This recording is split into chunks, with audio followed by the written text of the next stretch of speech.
tarde, então, gente. Meu nome é Ana, eu sou estudante de Linguística aqui do IEL, e hoje eu vou falar um pouquinho da minha pesquisa de iniciação científica, né, com bolsa PIBIC, orientada pelo professor Aquiles Pescari Neto, como parte também do LaCasa, que é o Laboratório de Cartografia Sintática aqui da Unicamp. É uma pesquisa que ainda está em andamento sobre a hierarquia dos advérbios no espanhol do Chile. Então, hoje eu vou falar especificamente dos advérbios baixos, que é a primeira parte da hierarquia que a gente começa a estudar, mas eu vou explicar isso melhor mais para frente.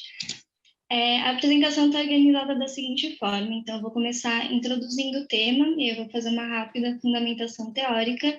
Depois eu vou colocar alguns objetivos da minha pesquisa. Em seguida, eu vou apresentar a metodologia que eu usei.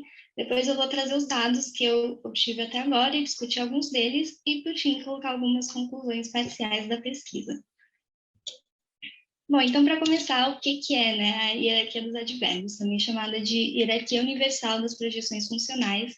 É uma proposta feita por Cinque em 1999, a partir da ideia de que os advérbios, ou sintagmas adverbiais, sejam especificadores de núcleos funcionais. Então, tradicionalmente, a gente classifica os advérbios como adjunções, que são elementos mais livres na sentença, né, que podem ocupar diferentes posições.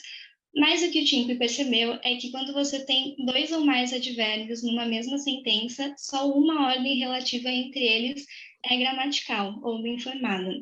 Então, aqui a gente tem um exemplo dele adaptado para o português, que é: francamente, tenho infelizmente uma péssima opinião sua, que é uma oração bem formada, gramatical, mas infelizmente tenho francamente uma péssima opinião sua é mal formada ou agramatical. Então, se a gente classificar esses advérbios, francamente, infelizmente, como adjunções, a gente não consegue explicar por que um A é bem formada e um B é mal formada. Então, o que ele propõe é que existam várias categorias semânticas funcionais, que são os núcleos, e essas categorias são fixas na sentença e ordenadas hierarquicamente. Então, como os advérbios especificam esses núcleos, consequentemente, eles também são fixos e ordenados hierarquicamente na sentença. Então, essas são as hierarquias funcionais que o Cinque propõe. Aqui elas estão com exemplos de advérbios em português, mas a hierarquia em si se refere às categorias funcionais. Então, modo ato de fala, modo mirativo, modo evolutivo, etc. Então, por exemplo, em ato de fala, a gente tem aqui francamente como exemplo, mas poderia ser honestamente ou algum outro sinônimo. Então, o que está sendo classificado aqui, na verdade, são as categorias em si e não os advérbios. Mas, como os advérbios especificam as categorias, consequentemente, eles também estão ordenados. O Cinque começou a fazer essa testagem em italiano, que é a língua dele, depois ele foi para o francês, depois para o inglês, e depois ele começou a olhar para línguas de diferentes famílias, e ele percebeu uma certa recorrência nessas categorias. Então, o que ele propõe, na verdade, é que essa hierarquia seja universal, comum a todas as línguas naturais. Obviamente, quando alguém faz uma afirmação dessas, todo mundo fica curioso, quer testar, quer ver se realmente funciona, quer tentar procurar alguma falha. Então, desde então, surgiram vários estudos em diferentes línguas, em diferentes variedades, para verificar se a hierarquia se aplica a essas línguas e variedades ou não. E o que a gente percebe é que sim, ela parece se aplicar a várias línguas de diferentes famílias. Então, nesse espírito, a minha pesquisa é voltada para o espanhol do Chile, que é a variedade da qual eu sou falante nativa, e eu vou testar os advérbios para ver se eles aparecem nessa mesma ordem no espanhol do Chile, começando então pelos advérbios mais baixos, ou seja, desde com frequência, aspecto frequentativo 2, até o de repente, que é aspecto insertivo.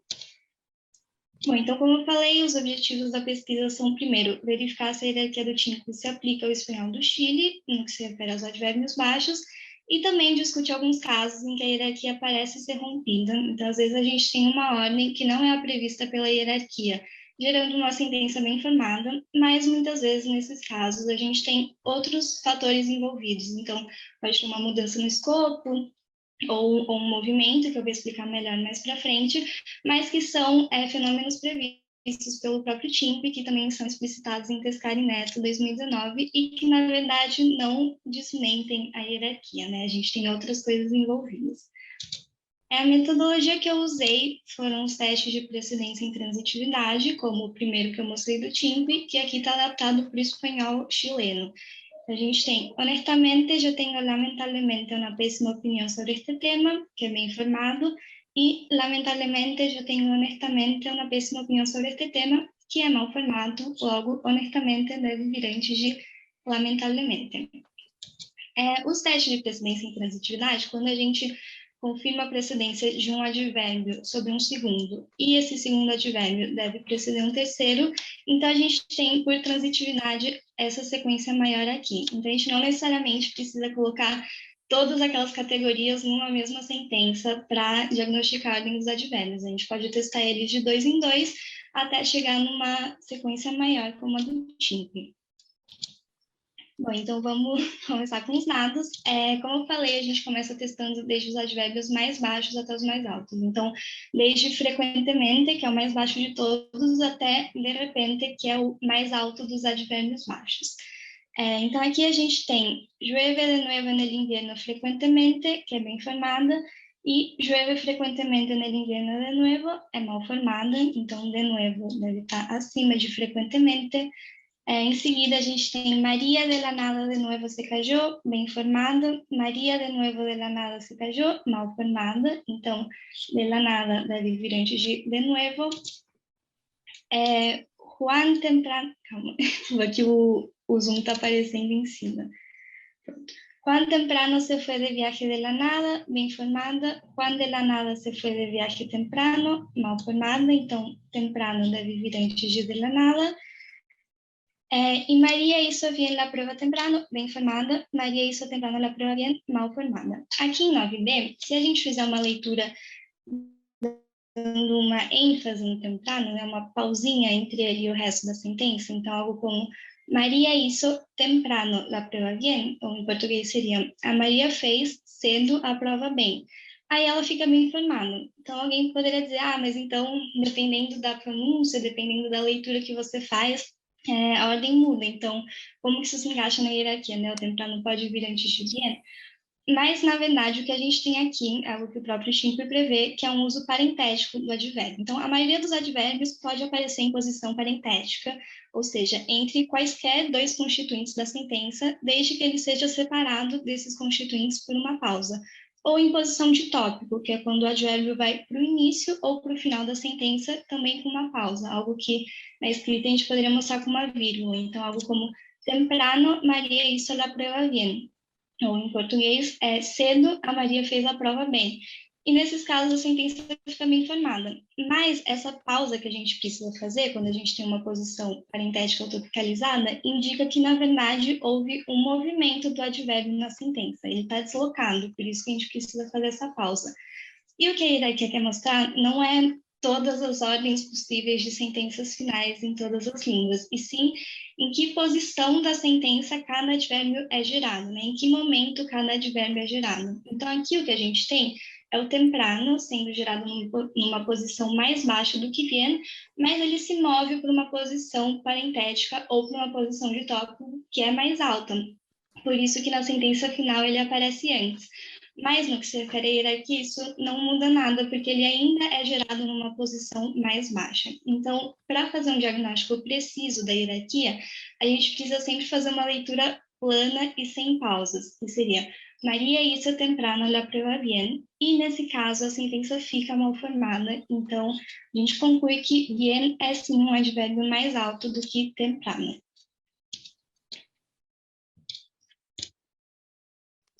Continuando aqui com os testes, então a gente tem Maria todavía nace, bem formada, Maria bien todo hace, mal formada, então todo deve vir antes de bien, Juan completamente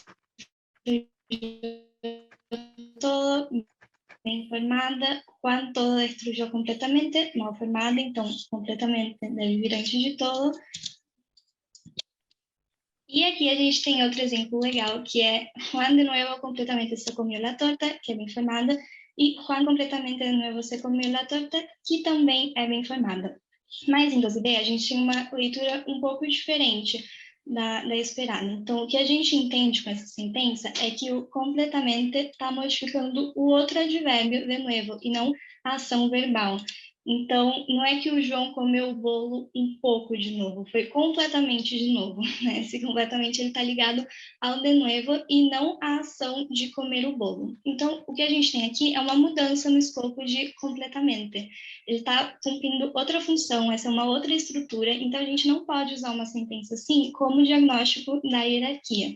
Né? De novo, para fazer um diagnóstico preciso, a gente precisa que os dois advérbios estejam nas mesmas condições, modificando da mesma forma a ação verbal. E aqui a gente não tem isso, a gente tem o completamente ligado a de novo. Então, a gente não pode usar essa sentença como argumento de que completamente é mais alto do que de novo, porque ele está justamente modificando esse advérbio. E a gente precisa que os dois estejam modificando a ação para poder diagnosticar a ordem. Em dosear, a gente tem outra coisa legal também, que é o de novo antes de completamente. Os dois estão modificando a ação verbal, numa leitura plana, mas de acordo com a hierarquia que eu tinha mostrado antes, o de novo era um advérbio mais baixo do que completamente. Então, por que a gente pode ter ele aqui antes de completamente? Porque existem alguns advérbios, e de novo é um deles, que o TINCUR prevê que possam ser gerados em duas posições distintas, ou seja, a gente tem duas categorias na hierarquia, uma que é mais alta, que é o aspecto repetitivo 1, e outra mais baixa, que é o aspecto repetitivo 2, e as duas podem ser especificadas pelo mesmo item lexical, no caso de novo. E ele conclui isso porque a gente pode ter uma sentença como 13, que é bem formada e que é Maria de novo tocou na porta de novo. Ou a Maria de novo bateu na porta de novo. Então, o que a gente tem? A gente tem a ação da Maria bater na porta de novo e essa ação acontece de novo. O exemplo que o Timpe traz, na verdade, é com twice, em inglês.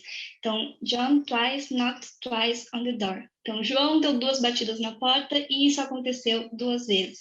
Então, com esses exemplos, fica muito claro que o primeiro twice e o segundo twice, ou aqui o primeiro de novo e o segundo de novo, não podem ser o mesmo advérbio, né? Por mais que eles sejam o mesmo advérbio, mesmo item lexical, eles não podem ser a mesma classe de advérbio, não podem ser gerados na mesma posição, pelo princípio de não concorrência de Jack and Dove, ou até pela lógica, assim, né? Por que você falaria duas vezes o mesmo advérbio representando a mesma coisa, né? Então, esse primeiro de novo e o segundo de novo têm um sentido um pouco diferente, então eles não são a mesma categoria na hierarquia.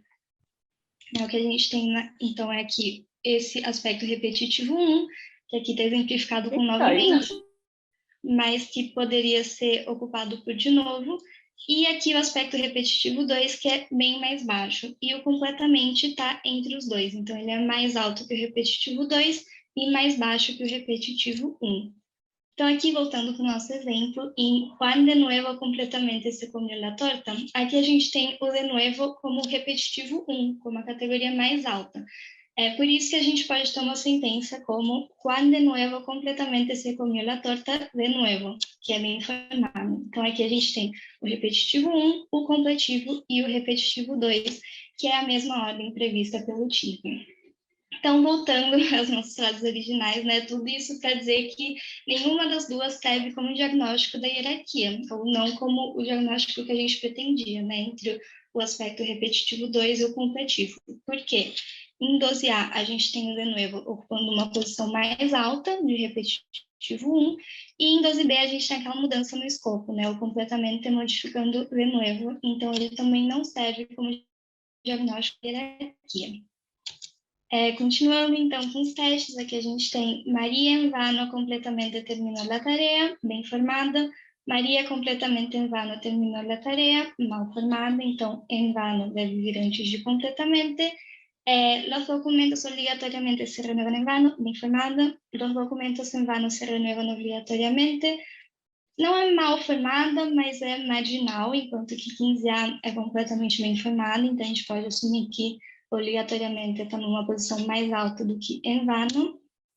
E, por fim, Maria, de repente, obrigatoriamente tomou um exame, bem formada. Maria, obrigatoriamente, de repente, tomou um exame, mal formada. Então, de repente, deve vir antes de obrigatoriamente. Então, com todos esses testes, a gente chega nessa sequência aqui para os advérbios baixos no espanhol do Chile, ou seja, né? De repente, obrigatoriamente, en vano, completamente, todo, bien, temprano, de la nada, de nuevo e frequentemente, que é a mesma ordem prevista pelo TINCO. Então, com isso, a gente conclui que a hierarquia do TINCO parece sim se aplicar ao espanhol do Chile, pelo menos no que se refere aos advérbios baixos. Então, como eu falei, essa é uma pesquisa que ainda está em andamento. Eu comecei agora em setembro só, na verdade, então ainda falta testar todos os outros advérbios, analisar alguns casos, mas por enquanto ela parece sim se aplicar ao espanhol do Chile.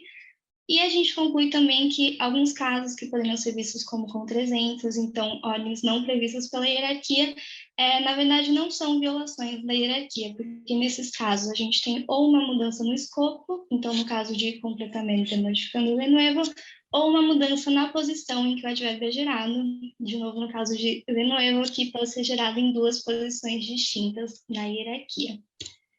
E é isso. Muito obrigada pela atenção. Se vocês tiverem qualquer comentário, dúvida, crítica, sugestão e não der tempo de fazer agora, aqui está o meu e-mail para contato. E é isso.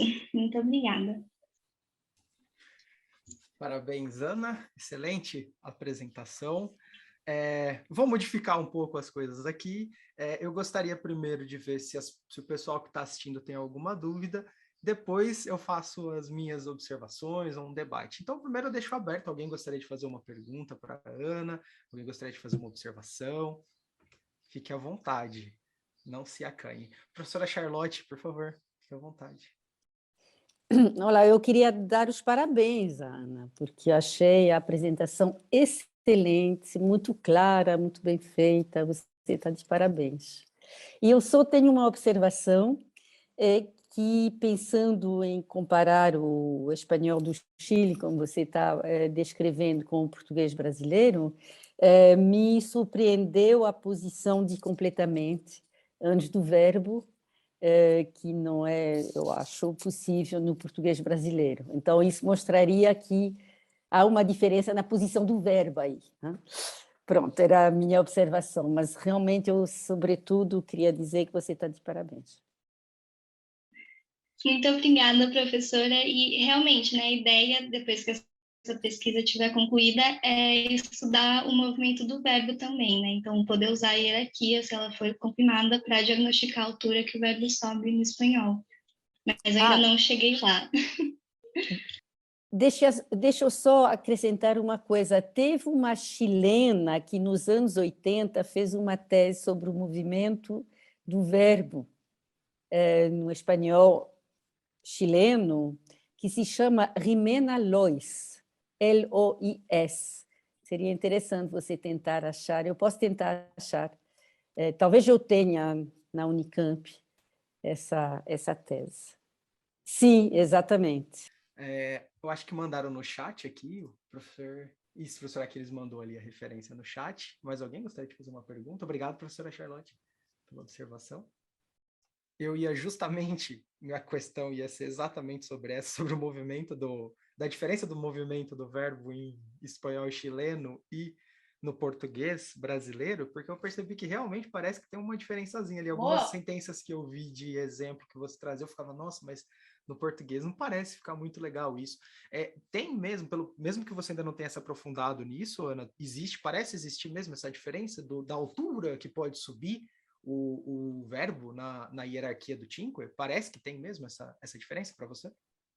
Como falante Sim, nativo? parece que sim, e tem alguns trabalhos até que o professor Aquiles orientou no espanhol colombiano e no venezuelano que mostram que sim, tem uma diferença na altura que o verbo sobe.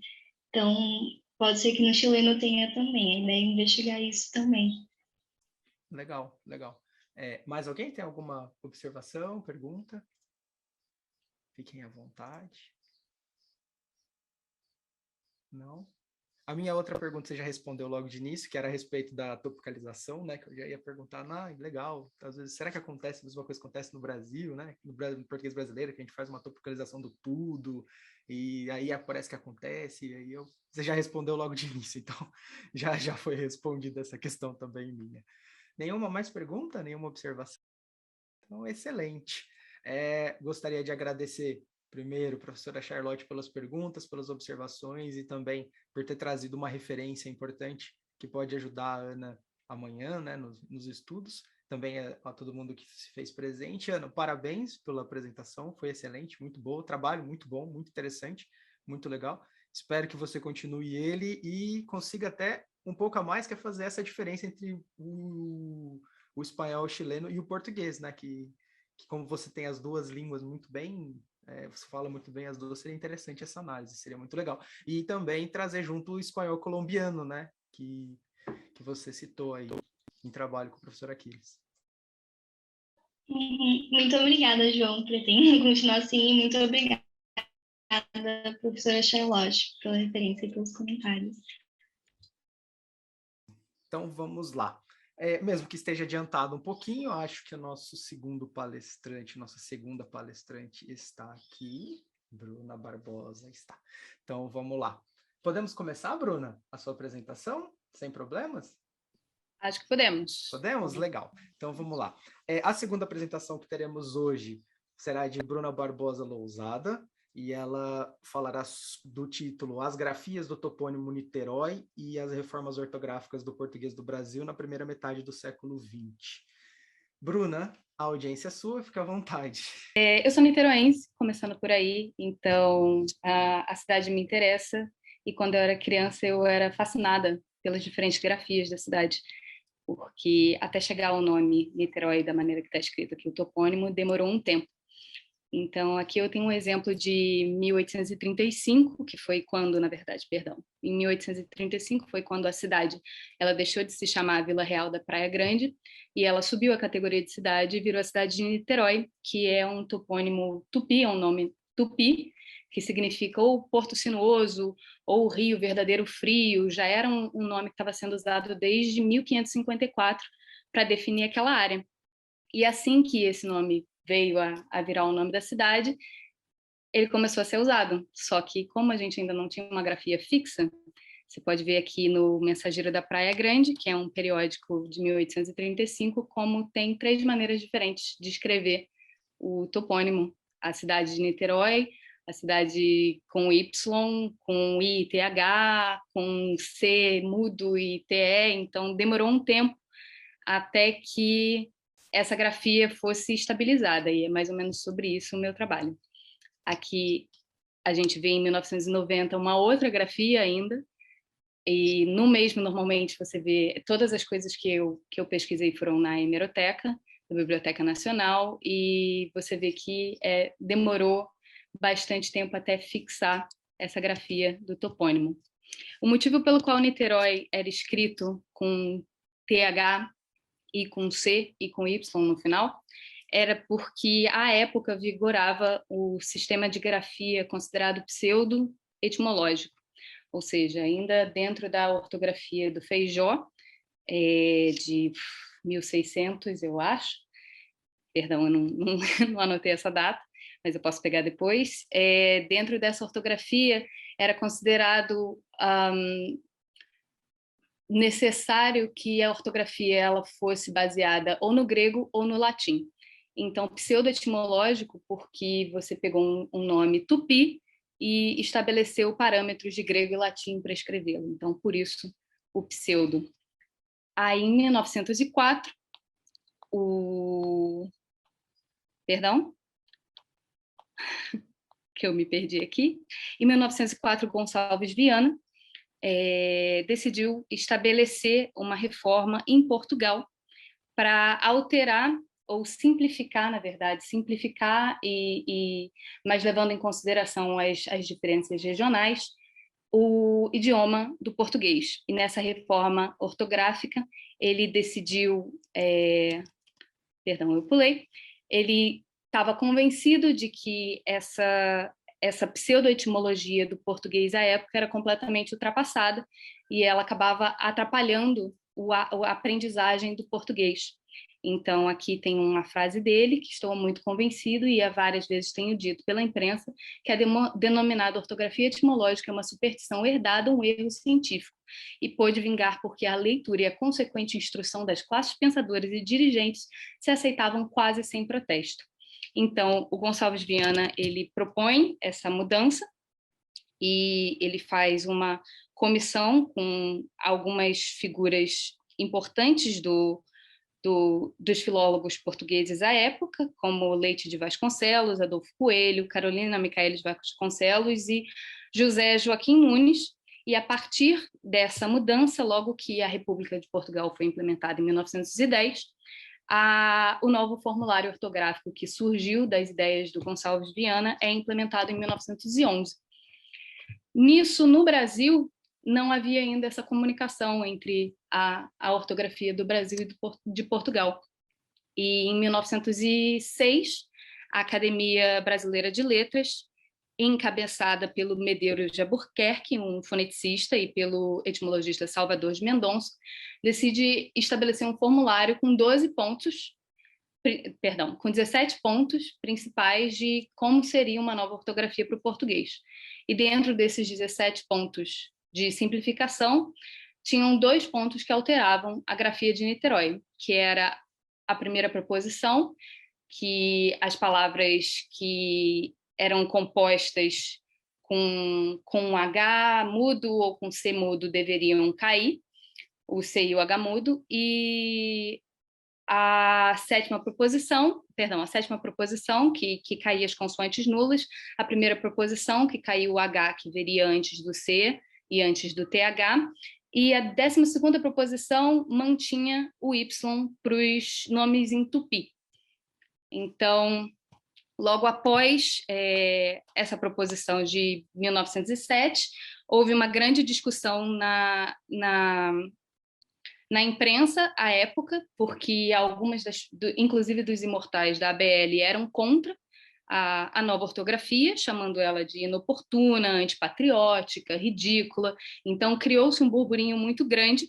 E depois que Portugal já tinha estabelecido, em 1911, o formulário ortográfico, a ABL voltou a se reunir em 1915 para tentar equiparar o que tinha sido estabelecido pela Academia de Ciências de Lisboa com um novo formulário para a ortografia no Brasil. Então, a partir desse encontro, você tem um novo formulário ortográfico desenvolvido em 1911, com uma reforma proposta em 1915, só que essa reforma ela só vigorou pela ABL e só vigorou até 1919, quando ela foi revogada pela própria Academia de Letras. A partir daí, você vai ter um encontro de novo entre a ACL, Academia de Ciências de Lisboa, e a ABL em 1924, e esse encontro e troca de ideias vai culminar no Acordo Ortográfico de 1931, que foi oficialmente o primeiro acordo homologado entre os dois países.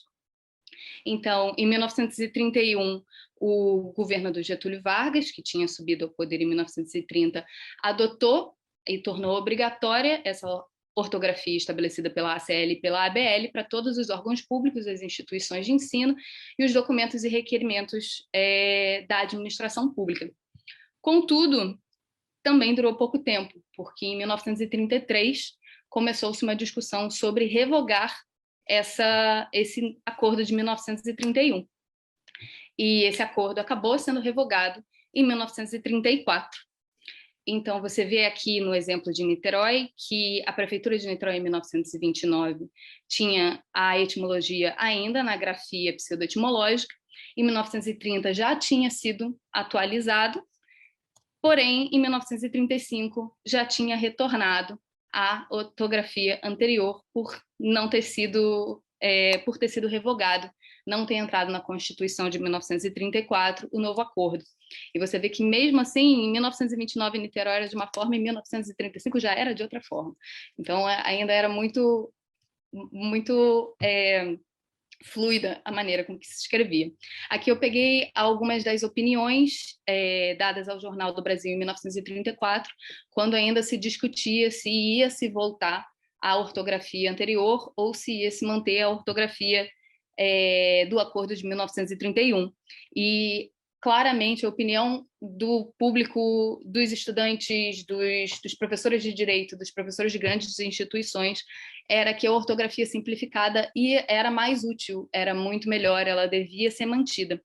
Inclusive aqui o professor Brandi Horta, do Instituto de Educação do Rio de Janeiro, ele fez um comentário que eu acho muito interessante, que ele conta a historinha dele, falando como ele sofreu castigo, não só pelo ditado que dificultava conseguir ler, conseguir escrever através do ditado quando tinha PH, quando tinha TH, quando tinha RH, mas no exemplo que ele põe abaixo de lembro-me como tinha sido castigado por ter lido num trecho a palavra catequese, com CH, como catechese, e logo a seguir, porque o mestre me disse que era catequese, li Anchieta como se fosse Anquieta, e o mestre emendou-me Anchieta e aplicou-me um castigo. Então, como isso causava uma grande confusão, e a opinião pública era que a simplificação era realmente melhor. Isso fez com que o Vargas voltasse atrás em 1938 e voltasse a promulgar, a homologar, perdão, o Acordo de 1931, em 1938, que veio a ser promulgado em 1943, estabelecendo a partir de 1943 que até que outro vocabulário fosse estabelecido, aqui no artigo 1º, até que seja adotado em definitivo o vocabulário oficial em elaboração, porque na época a ABL estava desenvolvendo um novo relatório, um novo acordo, que veio a ser lançado em 1943, no final, após essa homologação do Vargas, porém, contudo, essa época ele estabeleceu em decreto que o vocabulário oficial voltaria a ser o acordo celebrado entre a ABL e a ACL em 1931. Então, aqui a gente vê como, quando ele voltou atrás em 1938, em 1941, a gente ainda tinha uma fluidez, ainda não tinha fixado-se como se escrevia Niterói. Então, no jornal Fluminense da quinta-feira de 3 de abril, Niterói aparece ainda com a grafia pseudoetimológica. Já no dia 4 de abril, a grafia se altera. No dia 6 de abril, foi adicionado um acento, e no dia 8 de abril, finalmente, chegou-se a grafia que hoje em dia é a grafia estabelecida para Niterói. Então, fazendo uma linha do tempo para ficar menos confuso, em 1907 foi a primeira proposta de acordo da ABL para reformulação ortográfica. Em 1911 foi quando o sistema de Gonçalves Viana foi oficializado em Portugal. Em 1915 foi quando o Brasil e Portugal começaram a tentar equiparar as ortografias. Em 1919 essa ortografia equiparada já caiu. Em 1931 foi a primeira vez que Brasil e Portugal assinaram um acordo para unir as ortografias. Em 1934, esse acordo foi revogado por Vargas. Em 1943, o acordo de 1931 voltou a ser aceito. Em 1945, um novo acordo foi estabelecido em Portugal, que acabou criando diferenças entre Brasil e Portugal. E só em 1971 que o Brasil novamente foi alterar o acordo ortográfico, e essa alteração proposta que aconteceu no governo do Médici, ela foi responsável, conforme alguns autores, por 70% das diferenças entre o português no Brasil e o português em Portugal, porque o Médici ele aboliu hiatos trêmanos e hiatos átonos, ele aboliu circunflexo em sílabas tônicas e alguns outros acentos que acabaram distanciando ainda mais o português do Brasil do português de Portugal. Isso sem contar como não é só Brasil e Portugal que falam português. Então, países como Moçambique, Angola, Cabo Verde, Timor-Leste, Macau, São Tomé, são países que não participaram da primeira metade do século XX de nenhum dos acordos ortográficos, e desde do acordo mais recente, que é o de 1990, alguns desses países, os maiores, sendo Angola e Moçambique, não participam do acordo ortográfico. Então, a justificativa sobre como a ortografia foi estabelecida para aproximar os países ou para criar uma unificação, uma simplificação da língua portuguesa, desconsidera muito das particularidades de cada um dos lugares. E a história de só Brasil e Portugal demonstra como nunca foi muito fácil conseguir equiparar as duas ortografias, e como os movimentos aconteceram, porém aconteceram não necessariamente em sincronia. E a partir de Niterói, no caso, eu tentei demonstrar como esse movimento de simplificação e de normatização da ortografia do português teve várias idas e vindas e não foi uma coisa não foi uma coisa estável na maioria do tempo e continua sem ser, porque ainda tem diferenças muito grandes. O acordo de 1990, que ele só entrou em vigor aqui no Brasil em 2009, ele não necessariamente é equiparado com Portugal. Existem várias diferenças. É isso, minha apresentação. Muito obrigada pela atenção. Muito, muito, muito obrigado, Bruna. Que excelente apresentação. Gostei muito mesmo. Acho uma discussão muito importante para nós, brasileiros, porque a gente vê como é a evolução da nossa língua no decorrer do tempo e também acho que a gente leva isso também para como a política ela influencia também diversos aspectos da nossa vida até na nossa língua, né? Que são discussões que chegam a níveis políticos, mas não vamos entrar nisso agora. Deixo primeiro, então, aberto a pergunta de quem estiver aqui. Alguém quer fazer alguma pergunta, alguma observação? Fique à vontade, por favor. Primeiro, parabéns, achei super interessante também, como o João. Acho que principalmente o exemplo do jornal do Fluminense ali, que, tipo, no decorrer dos dias, parece, não sei se eles estavam fazendo, tipo, por dúvida ou por, tipo, desacordo ou por piada, né? Porque eu acho que é capaz de ser por piada, porque é muito, muito interessante. Mas o que eu fiquei pensando, você olhou em vários jornais e etc., né, disponível na hemeroteca, eu fiquei pensando se você chegou a olhar para tipo outro tipo de documentação que seja mais próximo da escrita das pessoas comuns, por assim dizer, sabe? Se você acabou indo atrás disso, porque eu imagino que com essa bagunça inteira, se havia tipo uma confusão nos próprios meios mais oficiais, né? Eu imagino que a cabeça das pessoas que estavam escrevendo ali na época, e principalmente sei lá, público escolar, assim, devia estar um inferno, né? Porque não só essa palavra provavelmente gerava conflito, né? Mas acho que muitas outras. Então, fiquei pensando nisso. Se você chegou a olhar, eu acho que seria interessante, talvez. Não, eu acho interessantíssimo. O mais próximo que eu vi, na verdade, também foi na hemeroteca, foi nesses anúncios, que também demonstram uma flutuação muito grande do topônimo, mas eu não tive acesso, principalmente por causa de pandemia, eu não tive acesso a nenhum documento físico. Então, meu trabalho foi todo feito na hemeroteca, que, por sinal, no ano passado, foi atacada e passou 15 dias fora do ar. Nossa, Perdão, sério? passou quase 2 meses fora do ar para corrigir. Então, meio assustador. Para mim, pelo menos, que tinha acabado de fazer o trabalho, foi um pouco assustador.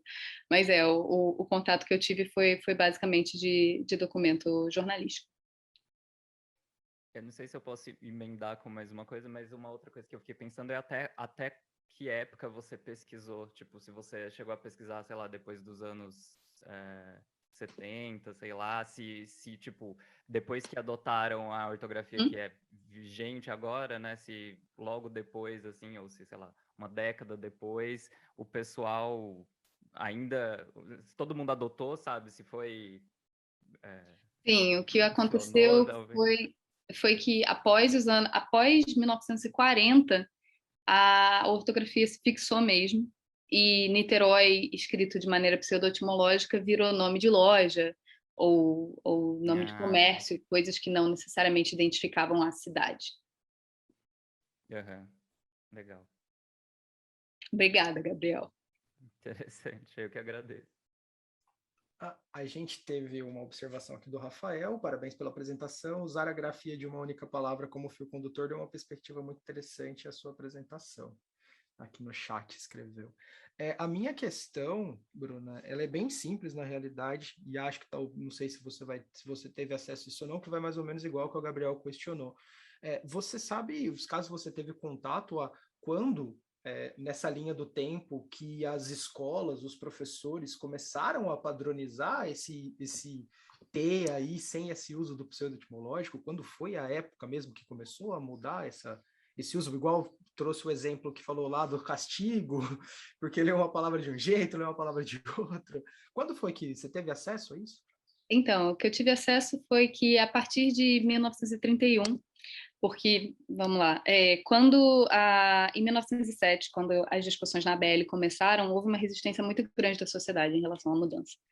E isso se transmite em vários textos nos jornais, de professores e filólogos falando que qualquer tipo de mudança sem consultar a sociedade era desmedida. Então, que a ABL estava fazendo um negócio que era exclusivo dela. Depois que lançou o formulário em Portugal, parece que deu um embasamento maior para essa ideia de simplificação.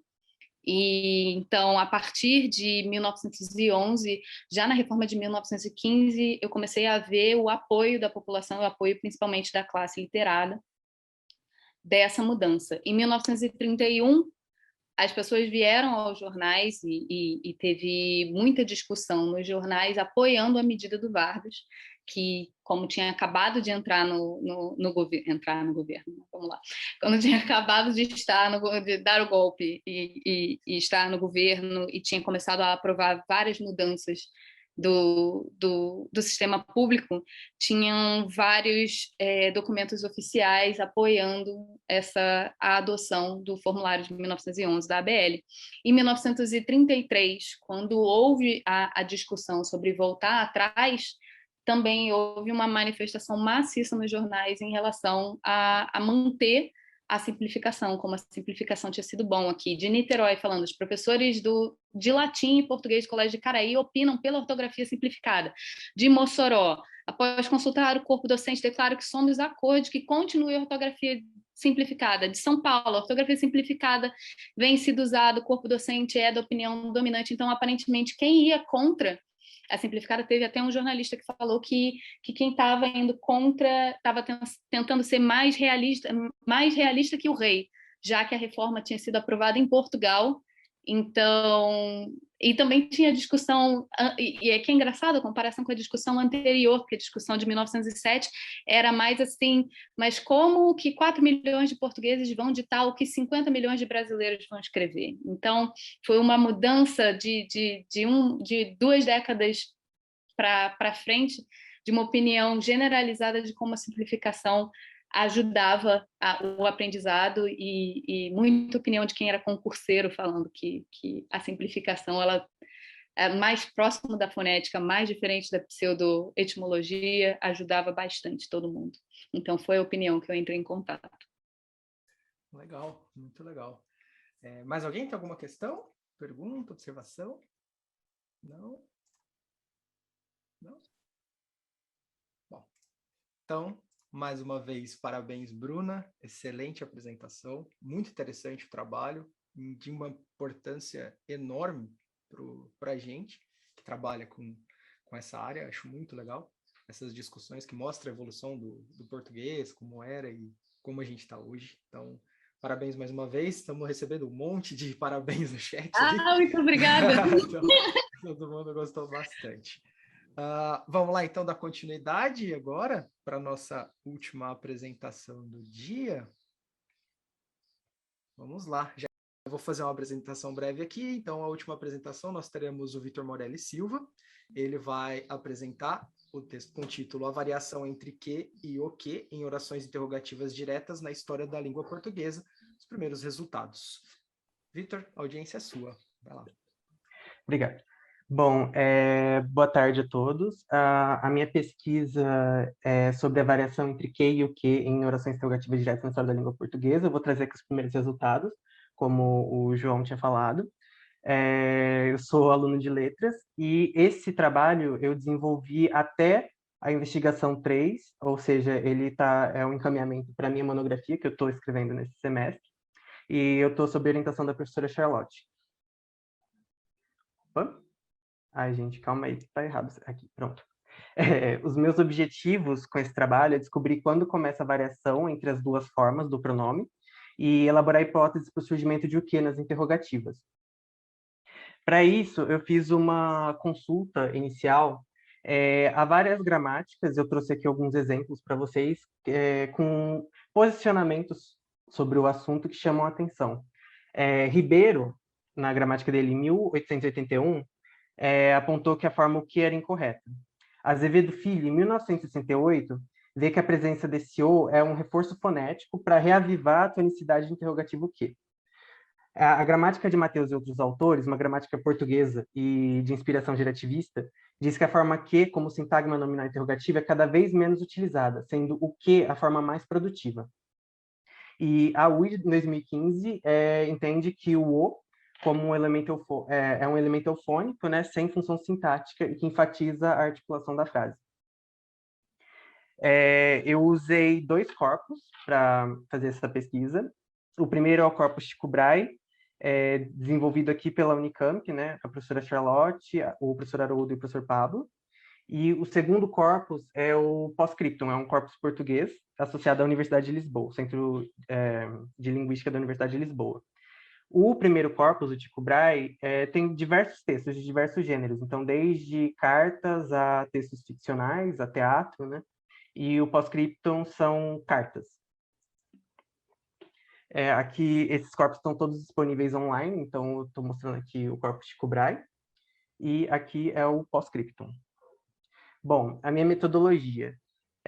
Eu precisei primeiro baixar os textos sintaticamente anotados desses corpos, que estão disponíveis nos sites deles. Para realizar a pesquisa, eu precisei de um programa que chama Corpus Search. Ele pode ser baixado a partir do site do Corpus Tycho Brahe, dá para encontrar lá o link para baixar, e também tem um manual de uso disponível online. As buscas precisam ser escritas na linguagem de Corpus Search e considerar as regras do Manual de Anotação Sintática do Português, elaborado pelos professores Magro e Galvez. Aqui está uma foto do site do manual, ele também está disponível online. E, bom, partindo para as buscas, né? Como eu disse, eu precisei escrever essas buscas na linguagem de Corpus Search. Eu não vou entrar em muitos detalhes sobre a escrita das buscas, porque senão eu me estenderia muito, e são várias. Mas, basicamente, a busca 1 e a busca 2 que eu trouxe aqui, que são as primeiras, eu usei para encontrar as interrogativas com o que e as interrogativas com o que dentro dos textos anotados do corpus. Então, a 1 foi para o que e a 2 foi para o que. E depois eu precisei especificar um pouco mais e encontrar questões interrogativas, no caso, que estavam dentro de discursos, ou seja, diálogos entre duas personagens de uma história, por exemplo, que são anotadas sobre essa etiqueta aqui, CPQ-SPE. Né? É uma anotação diferente, a outra era só CPQ. E também, para uma análise específica que eu fiz dentro do trabalho, eu fiz 2 buscas para encontrar interrogativas com essas 2 formas, mas que tivessem sujeito nulo. Mais para frente eu vou explicar por quê. Bom, cada busca dessa, uma vez rodada dentro do programa, eu tiro dela um arquivo de saída, e esse arquivo de saída é composto por um prefácio, que é logo no comecinho, que tem os dados da busca que foi rodada. Então, aqui tem a busca. Eu não sei se está dando para ver o meu cursor, mas eu estou aqui em preface. Está dando sim. Ah, tá, que bom. E depois eu já entro para as frases anotadas sintaticamente dos textos. Então, cada texto é um arquivo. Então, por exemplo, aqui, esse é o cabeçalho do arquivo G004 do Corpus Tycho Brahe, é o Almeida Garrett. Aí aqui tem um exemplo de uma interrogativa e aqui a anotação sintática, como se fosse uma árvore mesmo. Aliás, é uma árvore, né? E o footer, que é o rodapé, que tem o resultado, o número de hits, que é basicamente quantas ocorrências de que tem ali, então quantas vezes aparece o que. Tokens, que são as unidades sintáticas, seriam o número de orações, e o total dos tokens. Então foram analisados, dentro desse texto do Almeida Garrett, tem 4.258 tokens, que seriam orações anotadas. Então é muita oração dentro de um texto, e analisar tudo isso só é possível com a ferramenta mesmo, né? Não daria muito trabalho se fosse fazer à mão. E no fim, no fim do arquivo tem um resumo aqui, summary, que tem todos os textos rodados. Aqui, essa foi uma busca que eu rodei no Corpus Tycho Brahe inteiro, então estão todos os textos aqui. E aí ele dá o total de hits lá, são 192 orações interrogativas, 192 ocorrências de que e o que, 192 orações interrogativas que ele encontrou, de um total de 62.153 orações. Bom, partindo para a análise dos dados, né? Bom, no Corpus Tycho Brahe, eu encontrei 0 ocorrências de Uq no século XVI. É importante mencionar, ambos os corpos, tanto o Tycho Brahe quanto o Post-Scriptum, têm o mesmo alcance temporal, que é do século XVI ao século XIX. No corpus Tycho Brahe tem 0 ocorrências de Uq no século XVI e 2 de Q. No século XVII tem 2 ocorrências de Uq e 35 de Q. No século XVIII tem 2 ocorrências de Q, de Uq, perdão, e 90 de Q. No século XIX, tem 10 ocorrências de Uq e 65 de Q. No corpus post-scriptum, quando eu rodei as buscas, eu apenas encontrei 2 interrogativas diretas, infelizmente, né, ambas do mesmo século. Por acaso, uma com cada variante, né, do Q. E para analisar essas porcentagens, compensou mais somar com os dados do Tycho Brahe. Então, aqui eu calculei sobre essa fórmula, né, o número de Q sobre o número de Uq mais o número de Q total, que me deu essas porcentagens. E é curioso observar que aqui no século XVII tem uma porcentagem maior, mas tem que olhar também para o número total de dados, né? Que é menor. Então, isso acaba dando uma porcentagem maior, mas dá para observar bem que há um aumento até o século XIX, né? Principalmente considerando que são menos interrogativas aqui que ele encontra. E mais com o quê? Do que nos outros séculos. Bom, eu também separei aqui autores que utilizam ambas as formas concomitantemente. Então, tem o Fernando Manuel de Mello, com 22%, só que, veja, são 2 orações de 9, né, no total. Então, é bem menos, dá uma porcentagem alta. Mas o Antônio José da Silva, que usa uma em 62, o José Daniel Rodrigues da Costa, que usa uma em 17, e o Almeida Garré, que usa 7 orações com o Q, dentre 53, dando aí 13,20%. Então tem um aumento, né? Considerando também que vai aumentando os séculos, né? Subindo nos séculos. Bom, eu quis fazer uma análise específica também para sujeito nulos, né? Pensando que poderia haver uma influência na seleção de que ou que e a realização ou não realização do sujeito. E os dados das buscas 5 e 6, que são aquelas específicas que eu mostrei, mostram que não há uma relação entre, por exemplo, o sujeito nulo e a seleção de Q, mas sim algumas estruturas, mas que há algumas estruturas, no caso, né, que com sujeito nulo expletivo, ou seja, não referencial o clássico indeterminado da gramática tradicional, foram cristalizadas com a variante Q. Os casos com sujeito nulo com Q correspondem a mais ou menos metade dos casos de sujeitos nulos em séculos com mais ocorrências. Então, o que eu quis dizer com isso é que no século XVIII, eu tenho 90 dados, 90 casos em dados, e no século XIX eu tenho 65. Nesses dois, que são onde eu mais tenho casos, eu tenho porcentagens mais altas de sujeito nulo, mas ou no caso do século XIX, que é menos da metade, e no século XVIII é basicamente a metade dos casos, né? 52, aliás, perdão, aqui é a metade no século XIX e no século XVIII é um pouquinho mais da metade. Ou seja, o resto das orações tem sujeito realizado, então não dá para dizer que existe uma relação, né? E a mesma coisa para o quê? Não dá para dizer que essa relação existe porque, primeiro, são menos dados que eu tenho de o quê, que me dão porcentagens mais altas, mas essas porcentagens mais altas acabam não dizendo muito, né? Justamente pelo total de dados, que é pequeno.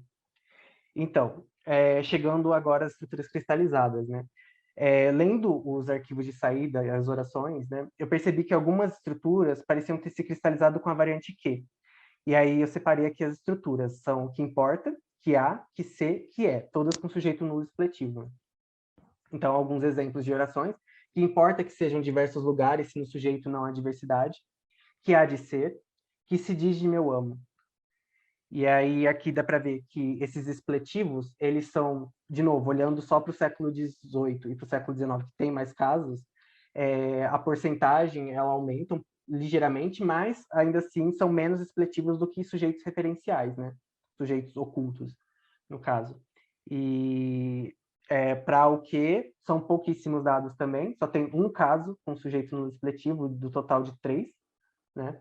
E aí, olhando para as estruturas cristalizadas especificamente, dá para ver que só tem casos de que importa, não tem o que importa. Não há casos de o que há também, somente de que há. Que se também não. E não tem casos de o que ser. E aí, o caso do que é um pouco mais especial, é que geralmente essas frases, essa estrutura em si tem um sujeito, geralmente isso ou isto, né? como as orações que eu trouxe aqui, né, à esquerda. Mas existem duas exceções no século XIX, que é justamente o que eu estava olhando, né? Ótio Luiz, e que é de tua mãe, rapariga, perguntou de fora, porque a língua da chave estava corrida. E nesses casos com sujeito nulo expletivo, não há casos de sujeito nulo com o que é. Então, outra hipótese, outro lado que eu olhei também para tentar construir essa relação entre que e o que na história foi a ordem dos constituintes, né? Eu, com uma inspiração no trabalho de Sicans, de 1994, a estrutura das sentenças com pronome interrogativo no português brasileiro atual, foi possível fazer uma análise da ordem estrutural das orações interrogativas com os dados desta pesquisa. Em seu trabalho, Sicans, ao analisar os dados do corpo NURC-SP e observar o fator que, ou seja, os pronomes que, evidencia que parece favorecer a ordem VS, verbo sujeito, e que o que tem um comportamento quase neutro quanto à ordem, mas conclui, ao comparar com os dados de outros corpos, que esses pronomes apresentam um comportamento inconstante. Só que a questão com o corpus braille, o empecilho que eu encontrei, é que todas as orações escritas lá têm a ordem VS, né? Então, não deu para concluir, basicamente, que havia uma relação entre a ordem dos constituintes na oração e a seleção de que ou de o que. Então, sintetizando, basicamente, quais são os primeiros resultados, né? Eu tenho até agora que nas interrogativas diretas, a variante o que apenas começou a aparecer no século XVII, e o que mantém-se como menos recorrente, pelo menos até o século XIX, né? Porque eu acredito que seria totalmente possível dizer o que foi, ou o que importa, né? Como no caso das estruturas cristalizadas que eu mencionei. Mas até o século XIX, pelo menos no recorte do corpus, não aparece. E pelo que mostram os dados, não há uma relação entre a realização ou não do sujeito e a ocorrência de uma forma ou outra, mas estruturas com verbos impessoais foram cristalizadas com a variante que, até o século XIX, pelo menos. E a ordem das orações interrogativas que possuem sujeito no corpo Chico Brahe é VS, o que demonstra que não há uma relação entre a ordem dos constituintes da oração e a seleção de uma ou outra forma do pronome interrogativo. Então, quais seriam os próximos passos? Eu montei um projeto para a FAPESP, né, contendo informações, né, sobre o que eu estava interessado em pesquisar, trouxe alguns dados preliminares também, que eu apresentei aqui também, e o projeto foi expandido, ele foi aceito e foi financiado pela FAPESP. Eu intitulei aqui a história de o que em orações interrogativas da língua portuguesa, de periférico à regra geral, né, e o objetivo é justamente continuar esse percurso que eu mostrei aqui, continuar e encontrar a entrada de o que nas interrogativas, e não só para as diretas, que foi o recorte desse trabalho. Então, meu próximo passo é olhar para as indiretas também, e para o papel que o discurso pode ter na existência de o que na língua também, né? Que é o que eu estou analisando agora.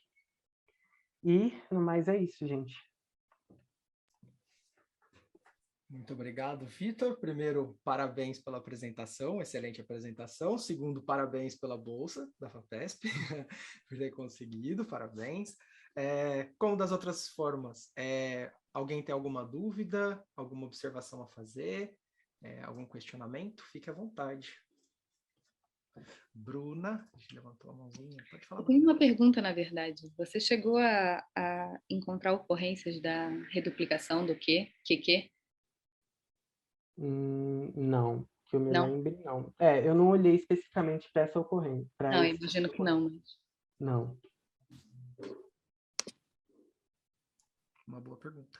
Mesma pergunta também. Eu fiquei curioso, não sei se você chegou a olhar, inclusive a Lívia, que está aí, que trabalhou com que e com as interrogativas, talvez tenha algum comentário sobre isso, não sei se chegou a acompanhar inteiro. Uma coisa que eu fiquei pensando... e parabéns, né, claro, bastante interessante, parabéns para Charlotte também, e parabéns pela bolsa, e eu fiquei pensando, você vai continuar usando esses dois corpora nesse projeto novo da FAPESP, ou você pensa em expandir os corpora também? Você quer trabalhar só nesse escopo até o século XIX, né, se eu não me engano, ou você pensa em, talvez ampliar um pouco para, pegar, sei lá, talvez século XX também, que pode ter alguma coisa interessante, não sei.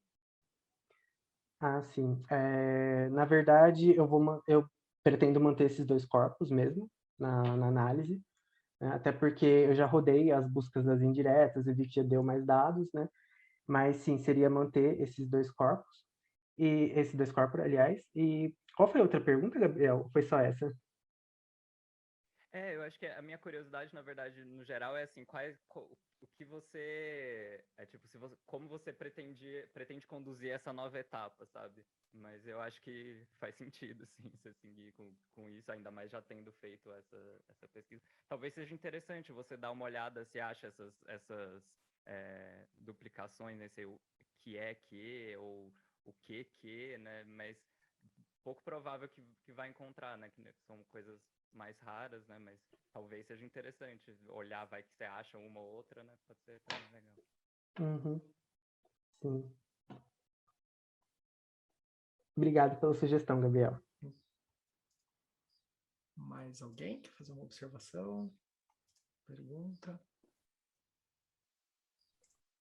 Eu acho que eu vou falar mais uma coisa. Pode falar. Um pouco, né? Mas você comentou do trabalho, acho que é do Sicâncer, né? Eu não conheço o trabalho, mas, tipo, eu também não sou especialista em quê, mas talvez o seu trabalho seja um indício de que não necessariamente, né? Tipo, o que ele tá propondo ali, né? Que favorece a ordem, se você viu que